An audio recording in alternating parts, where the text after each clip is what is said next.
పాల వ్యాపారస్తుల యొక్క వ్యాపారానికి కూడా గండి కొట్టే కార్యక్రమం ఈ ప్రభుత్వం చేస్తోంది. ఎంత అన్యాయం చూడండి. ఈ ప్రభుత్వం వచ్చిన తర్వాత మొత్తం అన్ని కూడా కల్తీనే. అటు పాలల్లో కానీ కూరగాయల్లో కానీ ఏ వస్తువు తీసుకోండి, టీ పొడి తీసుకోండి, ఏ వస్తువు తీసుకోండి, తిండి పదార్థాలు తీసుకోండి, నూనెలు తీసుకోండి. మొన్న ఫుడ్ సేఫ్టీ అధికారులు తనిఖీ చేస్తే ఆ నూనె ఏదైతే వీళ్ళకి దొరుకుతా ఉందో రెస్టారెంట్స్ వాళ్ళు బేకరీ వాళ్ళు కొనుక్కునేది కిలో 60 రూపాయలటండి. ఎక్కడైనా కిలో 60 రూపాయలకు నూనె దొరుకుతుందా? ఎంత అన్యాయం చూడండి. ఇప్పుడు గత ప్రభుత్వంలో తిరుపతి లడ్డూ గురించి నేను చెప్తా ఉన్నా. తిరుపతి లడ్డూలో గీ ఫ్లేవర్ ఎన్హాన్సర్స్ కొన్నారు. అంటే దానికి అర్థం ఏంటండి?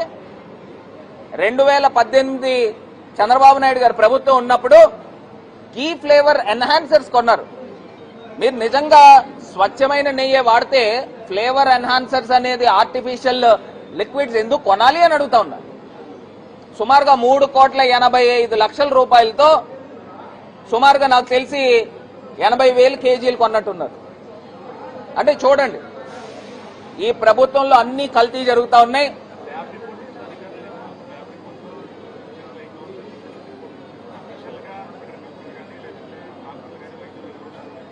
అదే నేను అడుగుతా ఉన్నా, డిమాండ్ చేస్తా ఉన్నా, ఈ ప్రభుత్వాన్ని డిమాండ్ చేస్తా ఉన్నా. ఏవైతే ల్యాబ్ రిపోర్ట్స్ పోనీ మీ తాలూకా స్టేట్ గవర్నమెంట్ ఆధీనంలో ఉన్న ల్యాబ్ రిపోర్ట్స్ ద్వారాగా డిపార్ట్మెంట్ అనౌన్స్ చేశారు, గవర్నమెంట్ అనౌన్స్ చేశారు, కలెక్టర్ అనౌన్స్ చేసినట్టున్నారు. అందులో ఇథిలీన్ గ్లైకాల్ కలిసిందని ల్యాబ్ రిపోర్ట్స్ బయట పెట్టండి. ఏ డాక్టర్ ఇచ్చాడు, అసలు ఎంత మోతాదు కలిసి అది విషతుల్యమైంది? ఇదివరకు దేశవ్యాప్తంగా ఇథిలీన్ గ్లైకాల్ మిశ్రమాన్ని ప్రమాదవశాత్తు సేవించిన వాళ్ళు మరణాలు ఏమన్నా ఉన్నాయా? ఇవన్నిటిపైన కూడా వాస్తవాలు బయటికి రావాలి. ఎందుకంటే నేను రకరకాల పలు డాక్టర్స్ లో హైదరాబాద్ లోను అక్కడ మాట్లాడినప్పుడు ఈ పేషెంట్స్ తాలూకా కేస్ షీట్ పంపిస్తే పురుగుల మందు తాగి ఆత్మహత్య చేసుకున్న వాళ్ళు పరిస్థితి ఏ రకంగా ఉంటుందో ఆ పరిస్థితి పైన ఉన్న పేషెంట్స్ యొక్క పరిస్థితి కనబడుతోంది. అంటే ఇది ముమ్మాటికి కూడా ప్రభుత్వము దీన్ని ఒక యాక్సిడెంట్ కిందన చిత్రీకరించే కార్యక్రమం చేస్తా ఉన్నారు. ప్రభుత్వం బాధ్యత లేకోకుండా, రెస్పాన్సిబిలిటీ తీసుకోకుండా మాకేం సంబంధం లేదు తూచ్ అనే విధంగా చేతులెత్తే కార్యక్రమం చేస్తా ఉన్నారు. వైఎస్ఆర్ కాంగ్రెస్ పార్టీ డిమాండ్ చేస్తా ఉన్నాము, ఎవరైతే మరణాలు జరిగినాయో ఆ బాధిత కుటుంబాలకి 25 లక్షల రూపాయలు ఎక్స్గ్రేషియా ప్రకటించాల్సిన బాధ్యత ఈ కూటమి ప్రభుత్వం తీసుకోవాల్సిందిగా డిమాండ్ చేస్తా ఉన్నాం.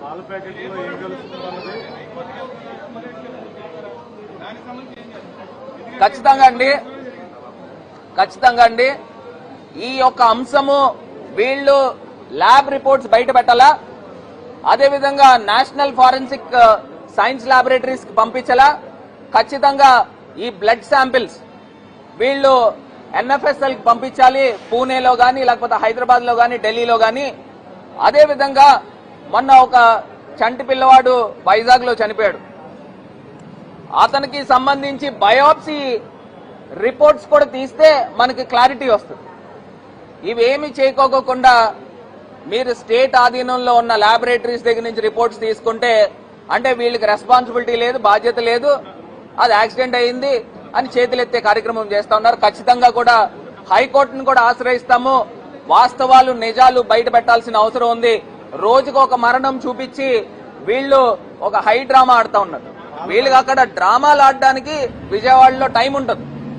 ఇక్కడ పేషెంట్స్ తాలూకా పరిస్థితులు తెలుసుకుని చంద్రబాబు నాయుడు గారు రాజమండ్రి వచ్చాడండి. కాకినాడ ఘటన జరిగినప్పుడు ఇక్కడ ఎయిర్పోర్ట్ లో దిగాడు.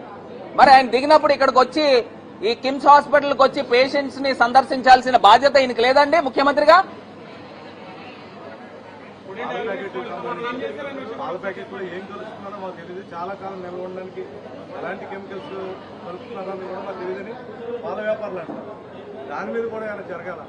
అదే అంటున్నారండి. ఇప్పుడు గతంలో మేము తీసుకొచ్చిన చట్టం ఉంది, మిల్క్ సేఫ్టీ 2023 ప్రకారం. అందులో క్లియర్ గా ఉంది, మిల్క్ అనలైజర్స్ ద్వారాగా ఫుడ్ సేఫ్టీ అధికారులు ఎప్పటికప్పుడు తనిఖీలు చేపాల్సిన అవసరం ఉంది. నేను మొన్న ఫుడ్ సేఫ్టీ అధికారితో మాట్లాడితే మా దగ్గర స్టాఫ్ లేరు అంటున్నారు. అసలు స్టాఫ్ లేరు అని అంటే ఇంతకన్నా దౌర్భాగ్యం ఎక్కడైనా ఉందా అని అడుగుతా ఉన్నా. అదేనా అడుగుతున్నా నేను వాళ్ళని అడిగితే మా దగ్గర స్టాఫ్ లేరండి, మాకు ప్రభుత్వం నుంచి ఏమి ఇన్స్ట్రక్షన్స్ లేవు అని చెప్తా ఉన్నారు. ఎంత అన్యాయమో చూడండి. అసలు ఇప్పుడు ఇక్కడ ఉన్న జిల్లా కలెక్టర్కి బాధ్యత లేదండి, ప్రభుత్వానికి బాధ్యత లేదండి. వాళ్ళు ఇమ్మీడియట్ గా వెళ్ళి రాజమండ్రిలో ఎక్కడెక్కడ కల్తీలు జరుగుతున్నాయో ఆ అంశాలన్నిటిపైన కూడా వీళ్ళు తనిఖీలు జరిపి ఎప్పటికప్పుడు నియంత్రించాల్సిన బాధ్యత ఈ ప్రభుత్వానికి లేదా అని అడుగుతా ఉన్నా.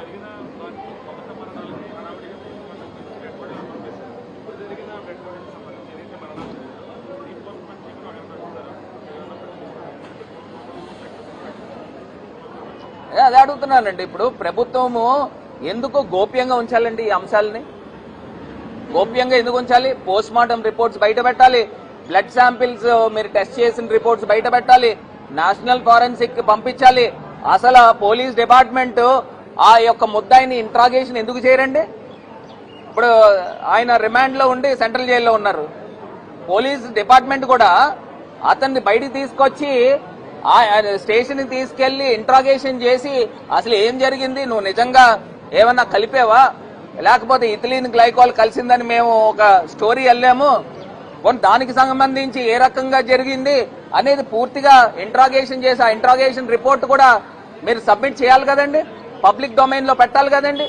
బాధిత కుటుంబాలకి తెలుసుకోవాల్సిన అవసరం లేదా? ఈ గవర్నమెంట్ ఏంటంటే కేవలం ఏంటంటే ఇష్యూ రైజ్ అవ్వకూడదు, ఆ ఇష్యూ వైరల్ కాకూడదు, దాన్ని ఏదో రకంగా కన్సీల్ చేసేయాలి, సప్రెస్ చేసేయాలి. రోజుకొకళ్ళని అక్కడ వెంటిలేటర్ తీసేస్తున్నట్టున్నారు, చనిపోతా ఉన్నారు. ఎందుకంటే పురుగుల మందు తాగి ఎవరైతే చనిపోతారో వాళ్ళకి హోప్స్ ఉండవు. అదే ఘటన ఇక్కడ కనబడతా ఉంది. ఇది ముమ్మాటికి కూడా ప్రభుత్వం తాలూకా హత్యలుగానే ఈ పరిగణించాల్సిన అవసరం ఉంది కూడా అని డిమాండ్ చేస్తా ఉన్నాం, తెలియపరుస్తాం.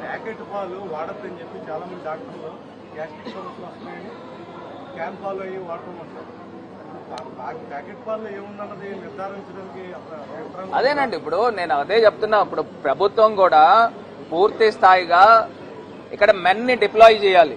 ఫుడ్ సేఫ్టీ అనేది హైయెస్ట్ ప్రయారిటీ కింద తీసుకుని డిప్లాయ్ చేసి ఎప్పటికప్పుడు ప్రభుత్వం మానిటర్ చేస్తా ఉంటే వీళ్ళు ఎవరైతే అక్రమార్కులు ఈ కార్యక్రమాలకు పాల్పడతా ఉన్నారో వీళ్ళు కూడా భయం పడుతుంది.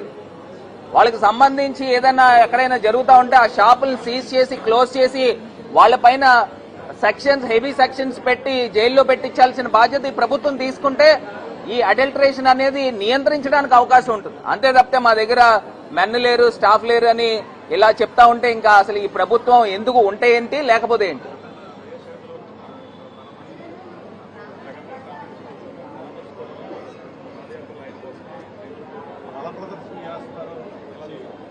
నేను అడుగుతా ఉన్నాను, కాంగ్రెస్ పార్టీ అధ్యక్షురాలు షర్మిలమ్మ గారికి కూడా ఒక అపీల్ చేస్తా ఉన్నా.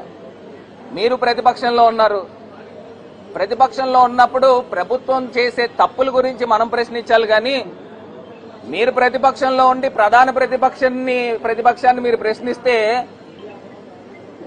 అది ప్రజలు కూడా హర్షించరు.